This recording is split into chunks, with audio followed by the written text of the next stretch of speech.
เช้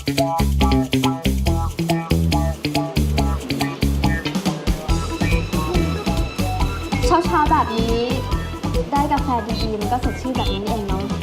พี่เนตรชอบน้องก็ดีใจค่ะ จะได้ซื้อมาให้ทานทุกเช้าเลย อุ้ยไม่ต้องถึงขั้นนั้นละค่ะคุณน้องพี่ไม่ใช่เจ้าที่ไม่ต้องซื้อเส้นพี่ทุกวันก็ได้ ดื่มกาแฟแพงๆแบบนี้บ้านคุณน้องคงจะรวย อุ้ยก็ไม่ได้รวยอะไรหรอกค่ะ แต่พอดีพ่อแม่น้องทิ้งมรดกไว้ให้ก้อนนึงก็เลยไม่ได้ขัดสนอะไร คุณน้องพูดเหมือนกับว่าพ่อแม่ของคุณน้องเสียไปแล้วเลย ใช่ค่ะพี่ ตอนนี้น้องอยู่ตัวคนเดียว ญาติน้องก็ไม่มี ก็เลยต้องหางานดีๆทำไม่อย่างนั้นก็คงหมดตัวในไม่ช้า มีความน่าสงสาร ได้งานทำดีๆแล้วทำไมเมื่อวานคุณน้องถึงหยุดงานล่ะคะณจุดนี้พี่มีความสงสัย คือว่าพอดีน้องมีธุระด่วนนะคะ แต่น้องก็ต้องดิ่งมาทำงานเลยนะคะ แต่น้อง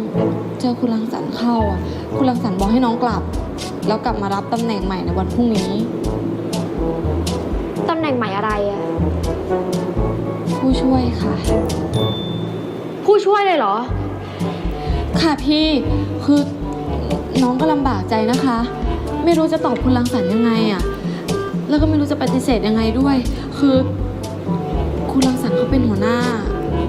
เขาสั่งอะไรเราก็ต้องทำใช่ไหมคะ